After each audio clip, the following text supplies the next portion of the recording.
Shalom, shalom, and shalom.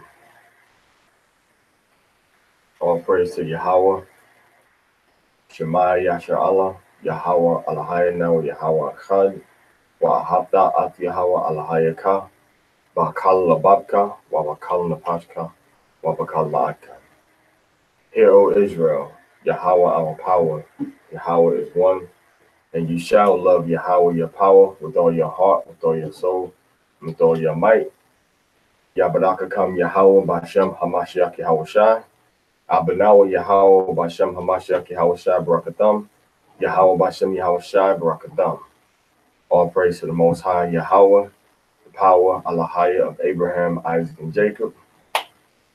My name is Parashah with Masharah Yasha Allah, with Yasha Allah in Ohio, Yasha Allah in Mexico, Yasha Allah in California, Yasha Allah in India, Yasha Allah in Kenya, Yasha Allah in Sri Lanka. But you can just shorten that to Banya Yasha Allah, children of Israel. All right. Also, the elder of the law department, the Torah department with the government of Israel, Masharah Yasha Allah, and hence my addiction, affection, and my love to the Torah of Yahweh, and also the elder of the Masharah Yasha Allah, the government of Israel, to our Spanish-speaking brothers and sisters and non-Spanish-speaking brothers and sisters of the House of Israel, all right, and also diplomat to the Spanish-speaking countries and tribes, to the House of Israel countries and tribes, Asher, Dan, Ephraim, Simeon, okay, Reuben and Gad, all of those different tribes, as well as travel throughout the four corners of the earth to visit, wake up our people, the children of Israel. All right, so today we have a very significant portion of the Torah, once again, as usual. But before we get started, I want to remind you that the next new moon is going to be March 5th.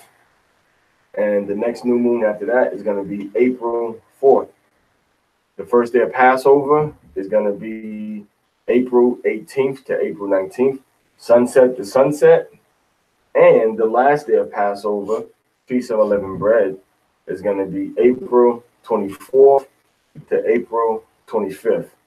All right, so this is the fourth day Torah Parashah of Terumah, which is Exodus chapter 26, verse 15 through 30.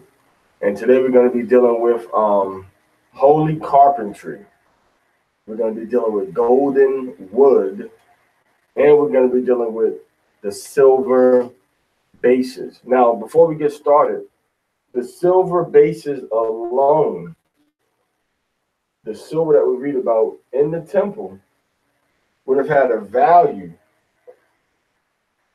of about $1.5 million. And that's just the silver at the bottom of the wood, 1.5 million. So the structure itself was well over $20 million of material that was used to construct this tabernacle. All right, so we're talking about, like about a $15 million structure that was collapsible and portable, so that we could travel with it in the wilderness.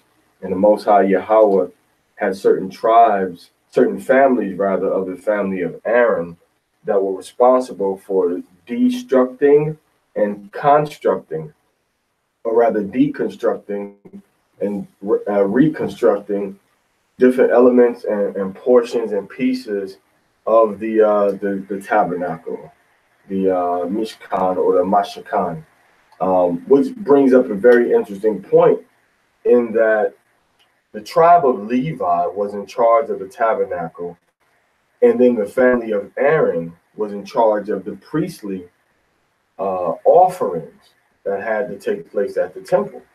So every Levite was not a priest, is not a priest. You cannot claim yourself to be a priest unless you know that you come from the family of Aaron. Because when we read the law, only the sons of Aaron could be anointed to be the priest, all right, of Yasharallah, all right, of Yasharallah. So that's just a very interesting point that we want to, make clear. Now, we have different families of Levi that were assigned to do, different jobs. And it was according to your family, that you were assigned your duty or your job, okay, at the temple. All right, so now what we're going to do is we're going to go into some of these silver bases and the golden wood, as well as the holy carpentry of the tabernacle. That's what we're going to go into. All right, let's get started with chapter 26, verse 15. Exodus chapter 26, verse 15. And thou shalt make boards for the tabernacle of shittim wood standing up. 10 cubits shall be the length of a board, and a cubit and a half shall be the breadth of one board. Okay. So basically, we have this wood 15 feet tall and 2 feet and 3 inches wide. 15 feet tall and 2.3, you could say 2.25. 2.25 foot wide and 15 feet tall. All right. Now, when we look at this, it's acacia, whatever, it's a different kind of wood, shittim wood. Now, remember that this is the same wood that was used to construct. And when someone touched the Ark of the Covenant that was not supposed to touch the Ark of the Covenant, the Most High would kill them dead. They would die. All right, they would die. Now, the wood that was used is from an acacia tree. Acacia, also called shittim. Now, shittim also can kill any people that attack it, or any creature that would attack it, would be attackers, because when you get close to it or start to chop it or start to hit it or whatever, start to try to chew at it, it releases ethylene gas. And this ethylene gas will kill different life forms, different creatures. It will kill them dead. So we see a relationship with this ethylene gas, just as we see with the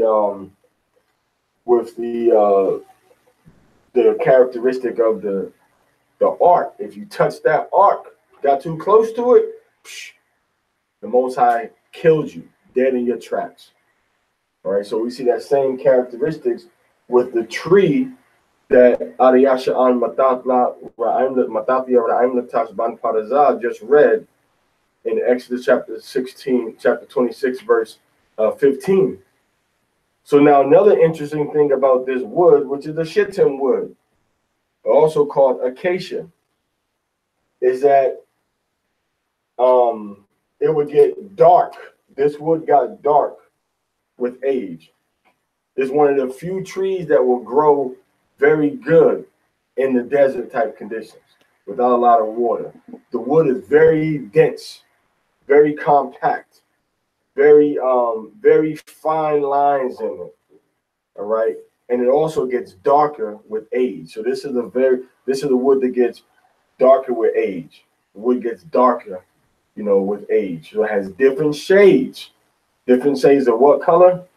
Brown. Just like the children of Israel, different shades of brown. Now, also in this tree, acacia, which is shittim, there's thorns on it. They have hollow thorns. Some of them look like this. Some of them look like this. Look like the pincher of an ant. Now, inside of these hollow thorns, you have ants. Or you have ants. Now these ants are stinging ants. These ants will sting you. And the ants will sting you, will hurt you, can kill you if you don't get out the way once they start to bite you.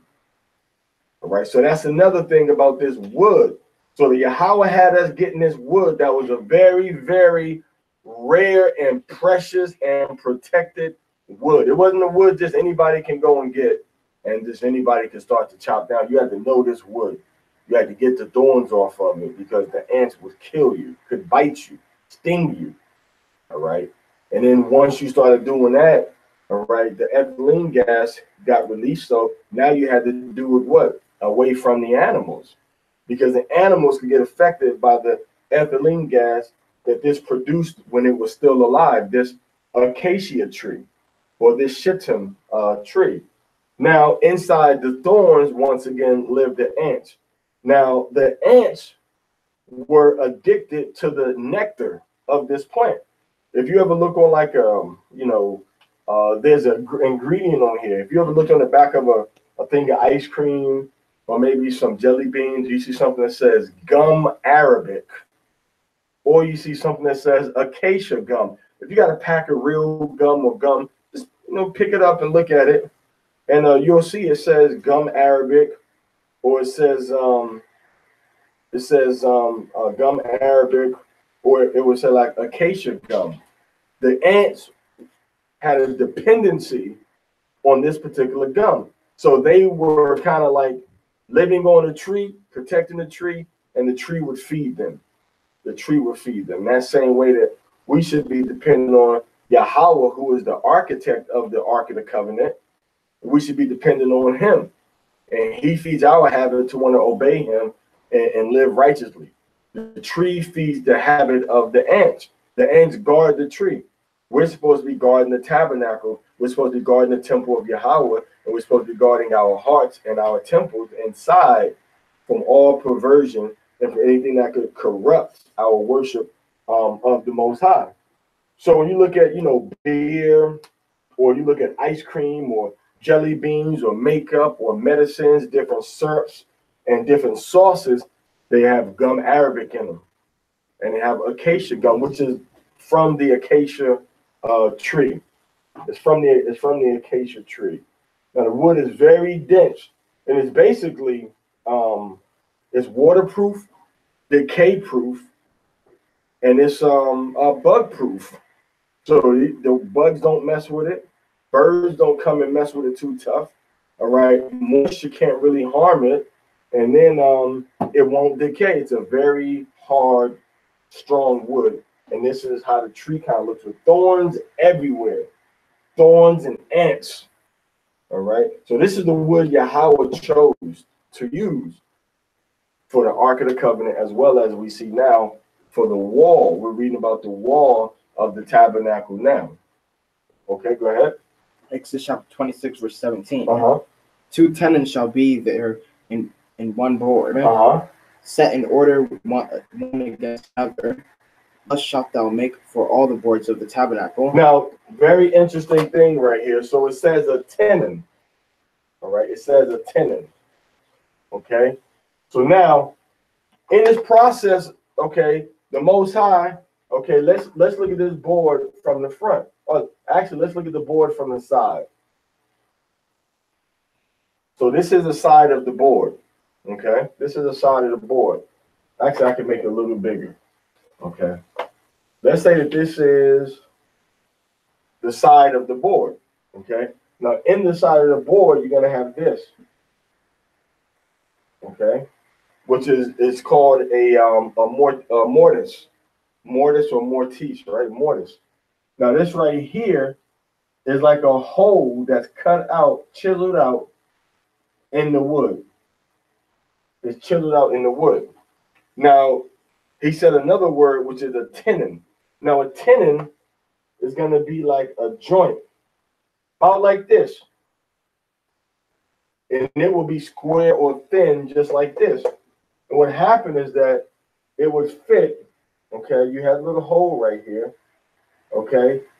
And it was fit, okay? It was fit right inside there. See that? It was fit right inside of that hole right there. It was fit right in that hole. So now what the Most High did is that he had two boards, okay? Had a board right there All right, then he had another board right there beside it.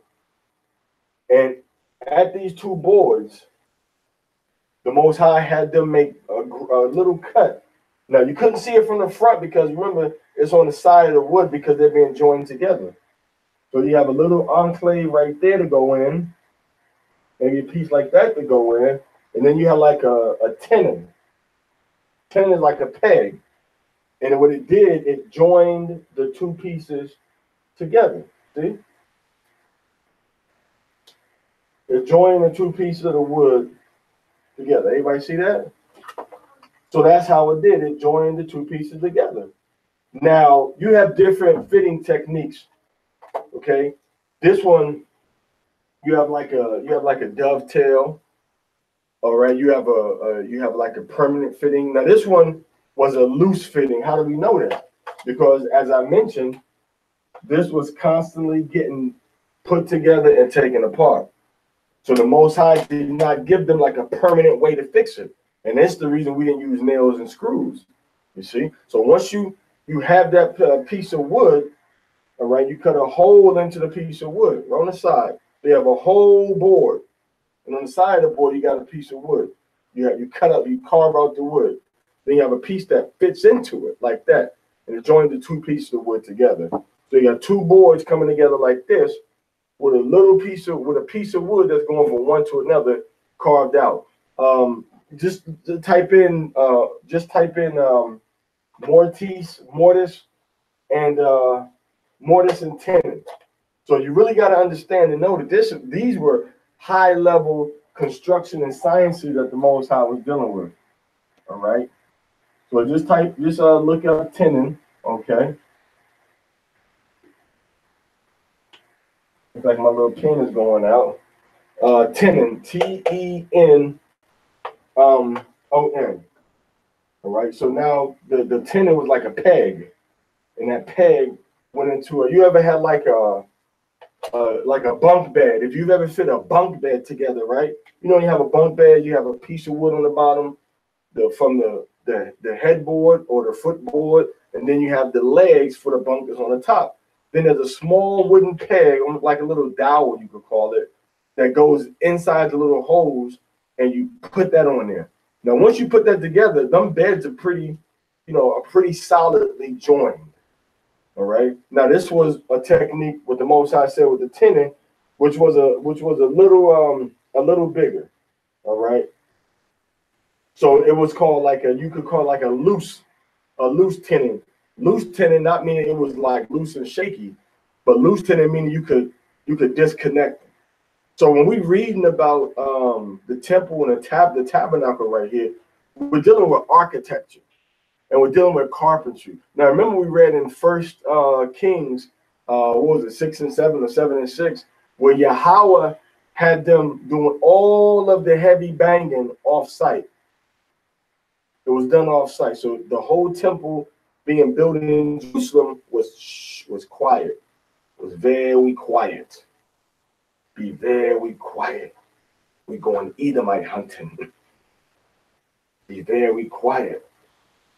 Wabbit season, Edomite season, Wabbit season, Edomite season, Edomite season, Edomite season. All right. So yeah, so the Most High had everything set up, man, so that we had this high level of construction sciences that he blessed and anointed us with. All right. So remember now, you would carve the square into the side of the wood. All right. That would be your mortise. So you would take the piece of wood and you would I need another anybody got another dry erase marker? This one's getting real bad. All right, so this thing is bad. Looks like it's some type of oil on it or something. Man. All right, so that's like I believe they were square because the Most High talks about the square ones. I believe we can say that they were square. Okay, so we got a square one right there. All right, that's the front. Right, and you look from the side, that's all you would see. All right, but it was like from the side, it was still like because it was in like the middle of the board, so you couldn't see it from the side. but there'll be like a it's like a cutout. Okay, it'll be like a cutout. All right.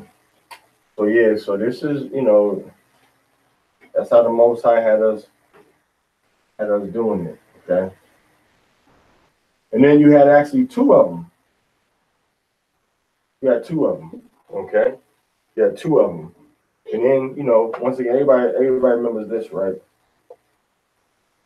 We got that, and that. Everybody remembers that. So that's the little piece of wood that goes in between. And then you have the one over here that has, the Most High is beautiful, man. He can tell you. Now, as you doing this, what you're doing when you read the Bible, you're actually learning how to do different building techniques, how to solve problems, how to help people, how to eat right. Every lesson in this Torah, wisdom is extracting something, putting it into your spirit to show you. And what that does is fill you with confidence to go out there and do the things that need to be done and get motivated by doing these rare things that people don't really understand or engage in anymore, and kind of gives us the upper hand. Why? Because we read this every year. So now what happened is, let's say you would have two pieces now. Okay, so you got these two pieces of wood. All right, I'm gonna do it like this. All right, we're gonna do it. That's my little 4-dimensional piece of wood, and then bam, that's what you have. One piece of wood like that. One piece of wood like that. See that? And then you would join them together like that. That's how it would be. You join them together. All right. So once again, this is called the mortise, the square cutouts from the boards. And inside the mortise, you had the square, let's call it a peg. You had a square peg called in the English Bible called a tenon. All right. You had two of them. All right. And I keep reiterating this. Now these two would go into these holes and would join the two boards together. And once they were joined together, it looked as if they were just one board. That's why read the last part of verse 7. Yeah, verse 17. Thus shalt thou make for all the boards of the tabernacle. Mm-hmm. All right, so it says, setting board in order one against another. For the Most High saying, I don't want no spaces between there, one against another. So they were side by side.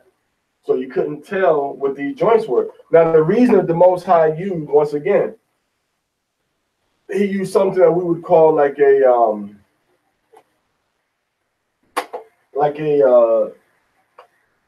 loose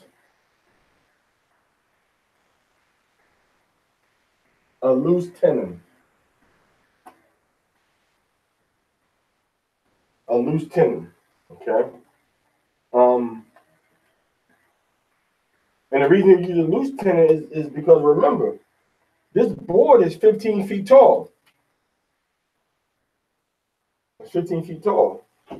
So now what you would do is you would like pull it apart from the top, more than likely, and start to kind of wedge, or had a special tool you can get in there to kind of wedge it, probably starting from the top.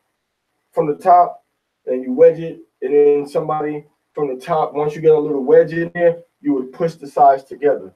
All right, so you would probably fit something in, all right, probably fit something in right here. As you fit that wedge in there, it's making everything wider.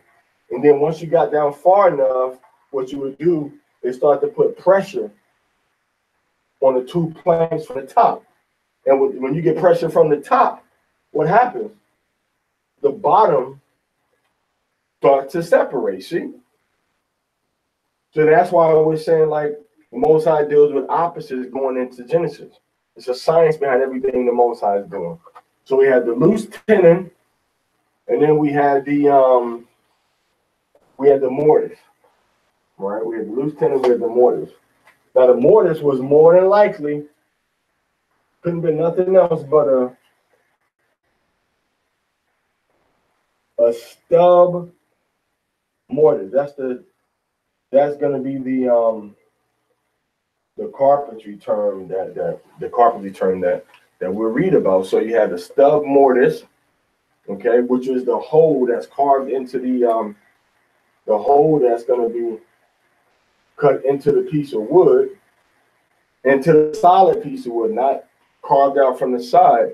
That would be like a three-sided stub or three-sided mortise, but this was a four-sided mortise, which means it had to be away from the edge. See, sometimes you have the mortises that are actually in the edge, and the edge is cut off. That's the three-sided, but this was like a four-sided, which means it has to be inside of the actual piece of wood, away from the edge, not touching the edge.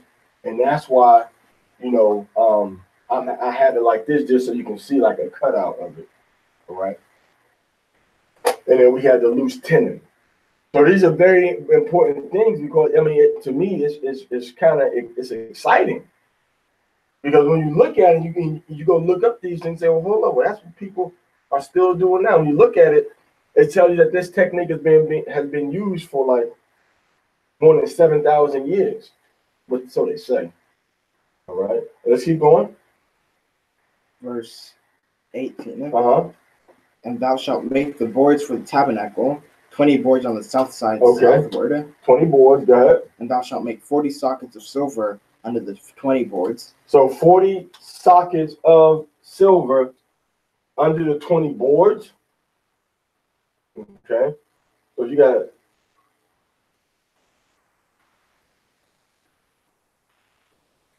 so the sockets of silver under the 20 boards. What does that mean? That means under one board. I'm going to erase this now. That means under one board. Okay, let's draw a board over here.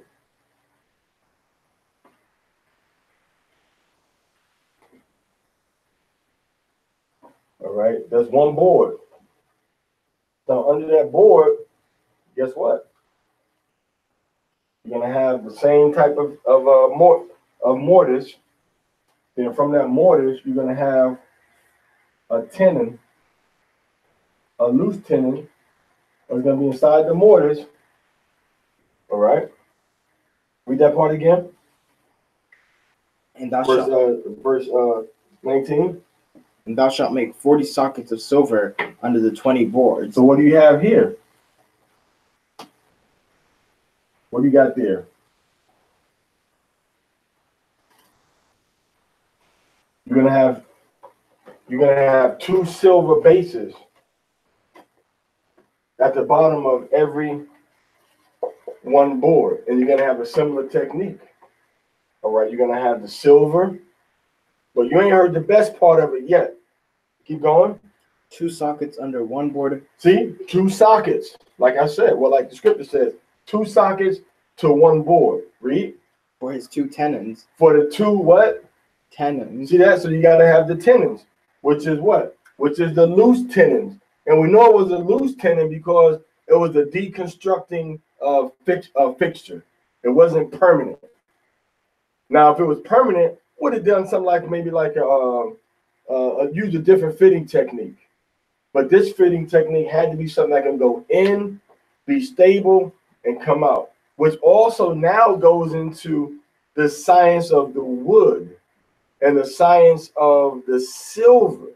In the desert, we know we live in Tijuana, so we know one day we can have something that's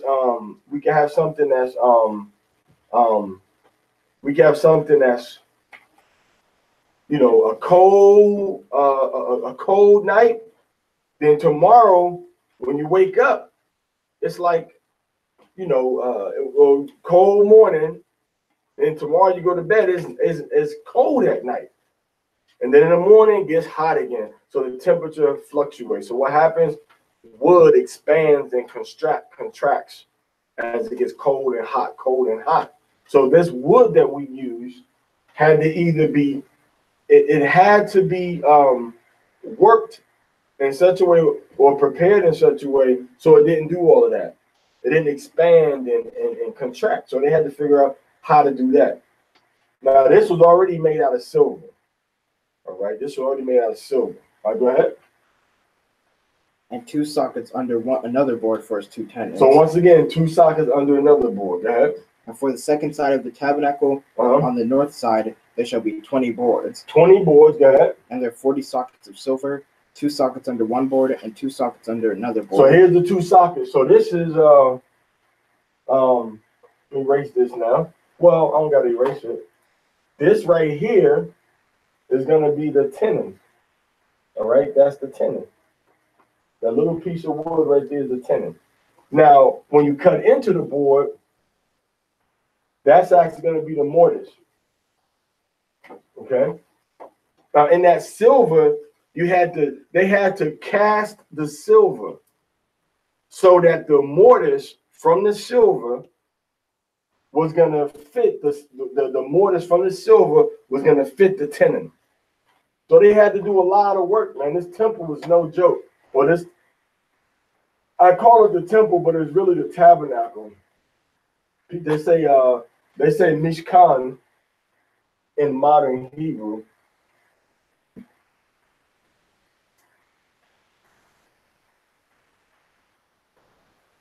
They say Mishkan, but we in the ancient would say Mashakan.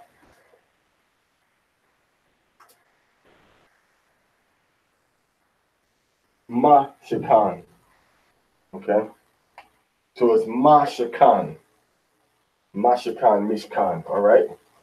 Mashakan. And in the modern Hebrew, they say Mishkan.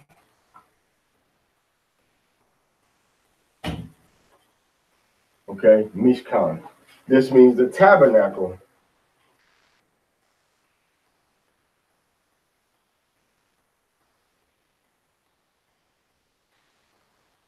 The tabernacle. So for this Mishkan, Mashakan, Yahweh was giving all sorts of, man, just, and that's why when you go into wisdom pushes my spirit and say, man, look this up. Look this up. And as you do it, you see her glory. Because remember, wisdom is dwelling in this tabernacle also. Yahweh got his special place, the Holy of Holies. Wisdom is in the Holy of Holies and throughout the whole tabernacle. Okay, we read that at the beginning of this, at the beginning of Terumah. All right, go ahead. Verse 1. Exodus chapter 26, verse 22. And for the sides of the tabernacle westward, thou shalt make 6 boards. Okay. And 2 boards shalt thou make for the corners of the tabernacle and the 2 sides. Let's slow down what you're reading. And they shall be coupled together beneath. And they shall be coupled. Well, read that again because you're reading too fast, man. I want you to read like you're describing it to me. Like, go read again.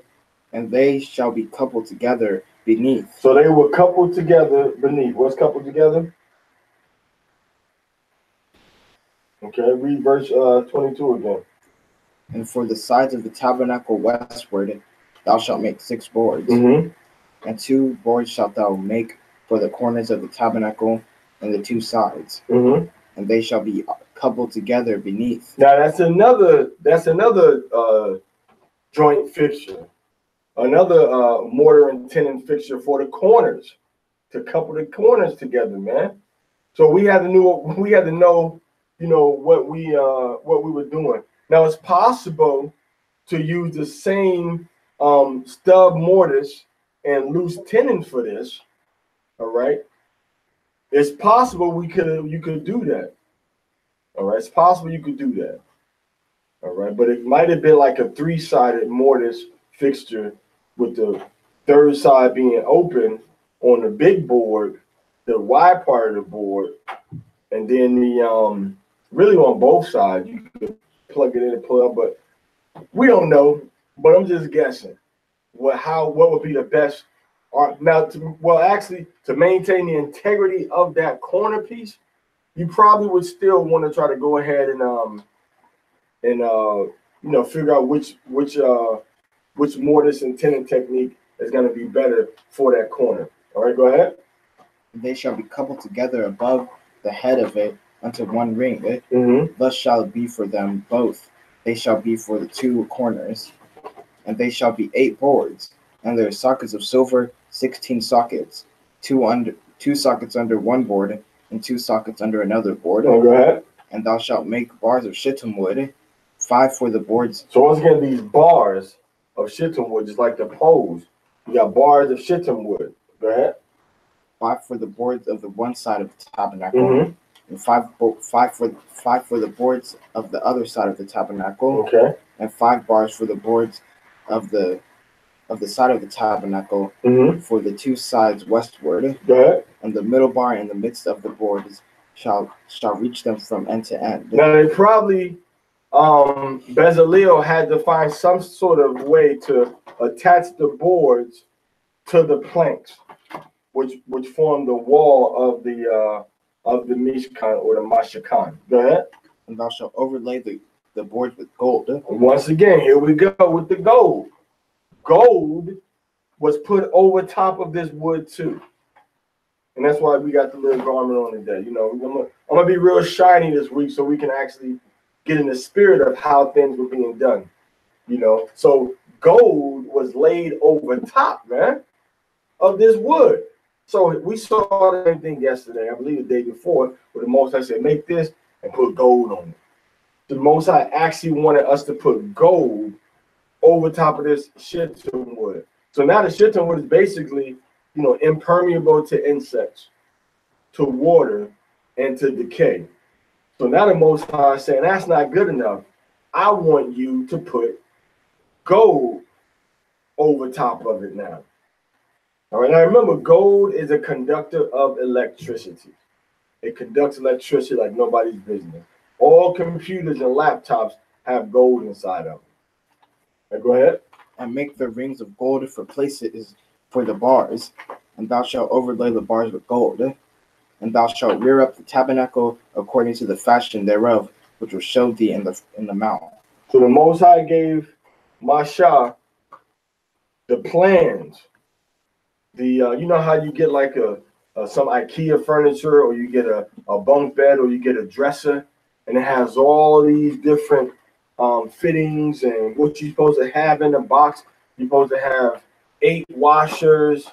You might have 8 washers, 8 carriage screws, 8 carriage bolts, and then you might have you know, and then you might have like some gaskets or something, and then it tells you, you know, connect A to B, okay, with a dowel, or to connect A to B, you know, and then you connect A to B with the dowel, and it has all these the very detailed step-by-step instruction.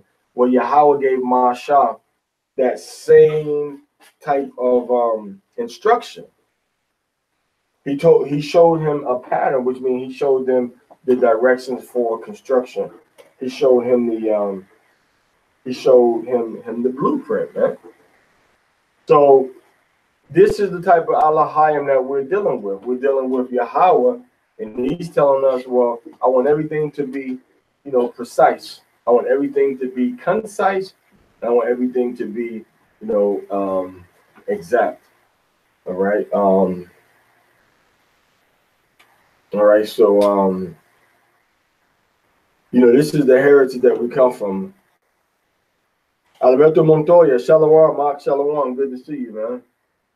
All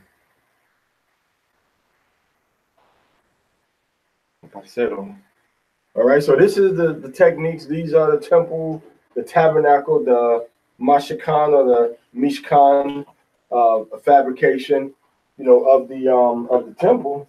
And there's not really a whole bunch more, you know, to go into regarding this topic that we have right here. Except that, man, we see that the Most High Yahweh, we see that he's dealing with a high level of order. He's dealing with a high level of order. All right, and we already read that wisdom. That wisdom is actually dwelling with us, right? When we read these different things that wisdom is actually dwelling. She's actually dwelling with us. All right, and she's actually part of, being inside that tabernacle. Remember, this gold has to be melted down. This gold has to be heated up in that furnace. And that's the same thing that we go through with our temptation, that we go through with becoming a new person. You're going to be tempted to go out and get drunk again. You're going to be tempted to go out and smoke weed. You're going to be tempted to drink some lean. You're going to be tempted to pop a molly. You're going to be tempted to smoke cigarettes and cigars and put all types of tar on your lungs on the inside. You're going to be tempted to go and lay with a man or lay with a woman that you don't plan on being with for the rest of your life. You're going to be tempted to deal with another man's woman. You're going to be tempted to deal with a man that's not your husband. You're going to be tempted in all sorts of things, and that's just you getting put through the fire. But you got to stay strong and quench that burning through the Holy Spirit. And once you quench that burn through the Holy Spirit, you come through the fire, you're going to come forth as pure gold. And Yahweh is going to reward you when you pass through all these different things. Let's go into second Ezra real quick. Because we know that that we are the temple now. Your body is the temple of the Most High. Let's go into second Ezra chapter 2.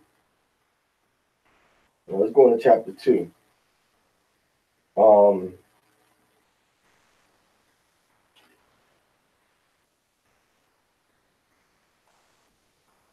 let's go into verse 43.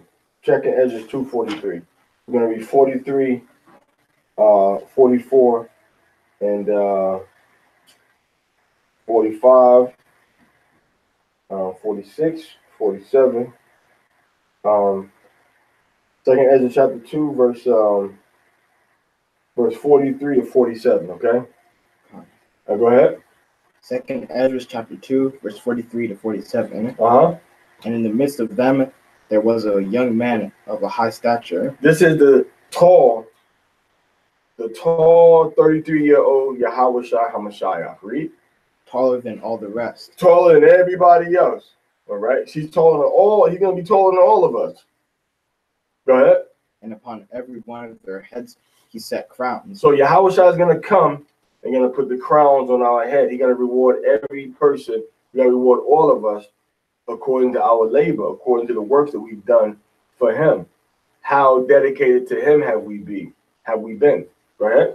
And was more exalted, which I marveled at greatly. So I asked the angel and said, Sir, what are these? He answered and said unto me, These be they that put off the mortal clothing. So those that put off the mortal clothing, those that started to kill the flesh while they were still alive, those that were walking in the spirit while they were still alive. So that's how you start to put off the mortal clothing, is by walk. That's what it means to walk in the spirit. You put aside your mortal cares, your mortal desires, your carnal desires and lusts, your carnal sins. You put those things to the side. And then you're going to be ready for your new garment. All right. For your new immortal clothing. Read. And put on the immortal. So now when we get that crown, now we're going to move into immortality. Read. And have confessed the name of Elohim. So we have confessed the name of Yahweh. Go ahead. Now are they crowned? And receive palms. And the palms we receive are to acknowledge Yahweh Shai as the Messiah, Yahweh Shai as our King, to give him all praise, honor, and glory, like we see happening when they took the palms on the ground and they threw him as he was walking, going into the city, riding on the donkey. And they were saying, Hosanna, Hosanna. Go ahead. Then said I unto the angel, What young person is it that crowneth them? So now he said, who is this person that's giving them this crown? Go ahead. And giveth them palms in their hands. So he said and answered unto me, It is the son of Elohim. It is the son of Elohim. It's the son of the Most High, which is Yahweh Shai HaMashiach. He's the one that's going to put the crown on our head. Read. They have confessed in the world. So we got to confess him in the world. We got to confess Yahweh Shai HaMashiach. Read. Then began I greatly to commend them that stood so stiffly. So now he was commending them. He was happy with them Why? Because they stood so stiffly for what? For the name of Yahweh. For the law of Yahweh, for the commandments of Yahweh, for obedience to Yahweh, for the nation of Yasha Allah, and the covenant the Most High made with us. So these people stood stiffly, meaning they, like these boards we're reading about in the temple. These boards weren't like this. They weren't bending. They weren't bending. These boards were standing straight with gold, all right? With gold on them. Gold was on the boards, and they were standing stiff. And that's how we got to be. We got to be layered with gold, and we got to have that hard wood in our spirit to resist anything Hashatan throws at us. You know, and we got to have on a whole armor of Yahweh also. Shield of faith. Okay, like your boy in the video. All right. Yahweh Shai, Hamashayak. You know, the brother be pop locking. All right. Turban of Yashar Allah. All right. Menorah of light. So, yeah, we got to be strong and stand up for the Most High and walk in his commandments and stop compromising. Stop, falling short. Stop making excuses for our sin. Stop making excuses for our own carnal desires and our own earthly feelings, being the motivator for the decisions that we make. And we have to start making Yahweh Shai, okay, the main motivator behind what we do, okay, and how we do it. All right, so now this tabernacle, once again, we read it yesterday. Did I say that was gonna be the last one? The tabernacle that we read about yesterday, in 2 Maccabees chapter 2, we already read that that tabernacle is going to be given to us, one more time once we get into the wilderness, okay? And then we also read that about how the temple, just as we, are the temple of the Most High, and we have been set up, from creation to be his children. The same way this tabernacle, this rather not even a tabernacle, but rather the what comes after the tabernacle, which is going to be the temple of Yahweh, how it was set up from creation also. How the Most High called this thing into being since he made Adam. And at the beginning, Adam also had the blueprint to go ahead and make that temple. All right. And Adam made the temple. He had a temple. All right. And that temple was likely, at Jerusalem. So Adam made the temple. He made a temple and he put it at Jerusalem. And it was destroyed some kind of way. All right. And then the Most High said, you know what? We're gonna have this thing made again. And next time it got made, was under his king, Malak Dawad, the king that Yahweh set up, which was King David. So King David, Yahweh pulled him to the side and said, look, I'm gonna do the same thing with you that I did with Moses. I'm gonna show you the blueprints. I'm gonna show you the plan. I'm gonna show you the construction techniques that I want you to use to build this temple, that I want you to use to put together this building that I'm going to inhabit. And wisdom is going to dwell with you also in this building. Let's go lastly to Wisdom of Solomon chapter 9.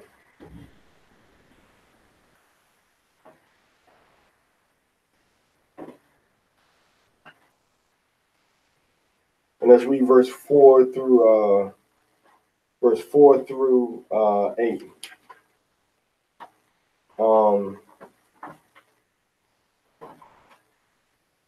Verse 4 through 8. Read. Wisdom of Solomon, chapter 9, verse 4 through 8. Give me wisdom. Give me what? Wisdom. Give me money. Wisdom. Give me a wife. Wisdom. Give me jewelry. Wisdom. Give me a camp. Wisdom. Give me a leader. Wisdom. Give me wisdom. So now to get wisdom, you may need to have a brother sit down with you and show you different aspects of wisdom. I'm more than glad to do that. We have classes every first day of the week where we go over the wisdom of time. And there's a lot in that. That's everything you do every day deals with time. So we also learn basic principles of wisdom to prove doctrines using wisdom and to prove all the things that people are trying to figure out what's right and wrong using wisdom. All right.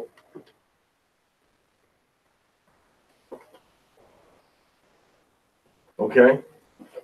So yeah, let's go ahead and read the next verse. That sitteth by thy throne. So wisdom sits by the throne of the Most High also. Sits by his throne. Go ahead. And reject me not from among thy children. So Solomon says, don't reject me from your children. Meaning, bring me close to you, Yahweh. Read. For I thy servant and son of thine handmaid. So Solomon says, I'm your servant and I'm the son of your handmaid, Yahweh. Read. I'm a feeble person. He says, I'm feeble. I don't know nothing. Read. And of a short time. I'm not going to be on this earth long. So I need wisdom to help me execute this design, this plan that you have for me to do to raise and bring your people to a high level. Go ahead. And too young for the understanding of judgment and laws. I don't understand judgment and laws. Only wisdom can show us the proper understanding of judgment and laws. So while you out there trying to get a notebook full of breakdowns, the Most High is saying, until you come to me and admit you don't know nothing, I'm not going to show you nothing. So whatever you think you understand right now is so superficial, and it could be wrong. It probably is wrong because it didn't come from you or whoever taught you humbling themselves and telling the Most High, I don't know nothing. Please humble me and show me. Read. For though a man be never so perfect among the children of men, yet if thy wisdom be not with him, he shall be nothing regarded. You see that? You can seem perfect. You can seem perfect in your own eyes or the eyes of your other brothers and sisters. But the Most High said, if you don't have wisdom, then he said, you're not going to be nothing regarded. Go ahead. Thou hast chosen me to be a king of thy people. So Solomon said, you chose me to be the king, the ruler over your people. Read. And the judge of thy sons and daughters. And Solomon was the judge of our people, the high judge of the planet, the high judge of Israel. Read. Thou hast commanded me to build a temple. To do what? To build a temple. So Yahweh gave the plans of the tabernacle to Moses. And then we took that into the land of Israel. And then David built a dwelling place for it, and we used that. And then Yahweh gave Malach the Wad the plans to build the temple. And then Solomon was in charge with doing what? What did it say? To build a temple. No, read the whole thing. Thou hast commanded me to build a temple. Read that again.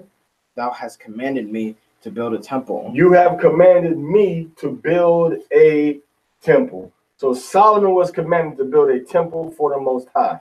Read. Upon thy holy mount. Upon the holy mountain. Read. An altar in the city. An altar. We had an altar in the wilderness. Now we got a permanent altar that the Most High had Solomon build in Jerusalem, which is gone now. Read. Wherein thou dwellest. Wherein you dwell, which is Jerusalem. Go ahead. A resemblance of the holy. A what? A resemblance. A resemblance. That means it looked just like something. It looked like what? Of the holy tabernacle. Of the holy tabernacle. So it was made after the similar to, and it was arranged just like the tabernacle that we're reading about in the book of Exodus chapter 26 of the tabernacle. What? Which thou hast prepared from the beginning. Which was prepared from the beginning, which Adam had. So Adam had the same type of tabernacle set up. All right. So with that, that's pretty much it. So let's see if there's anything else we need to bring out. I don't really think so. I thank you. Shalom, Ashar. Shalom, Ashar, hallelujah. Hezekiah, big up to you. Big up to all the Gadites watching. Hallelujah. All praise to the Most High. Me hear all the Gadites say hallelujah. Hallelujah. All right, so we got Gadites in the house over here too. All right. Blessed be he that enlarges Gad. All praise to the Most High. So yeah, we have to stick with the program that the Most High set up. Stay with these commandments. Tomorrow I'm gonna try to have a good lesson, a 5th day lesson. I'm gonna try to have a good lesson. Well, whatever we read, we're gonna try to go into wisdom, Yahushai, and drawing some good little descriptions on the board back here. So all praise to Yahweh B'Shem HaMashiach Yahushai. The next new moon is gonna be March 5th. Passover is gonna be April 18th to April 19th, sunset to sunset, first day of Passover. Last day of Passover is gonna be April 24th to April 25th, sunset to sunset. And the New Year is going to be April 4th, sunset to sunset. Shalom Alaikum, hallelujah, all praise to the Most High.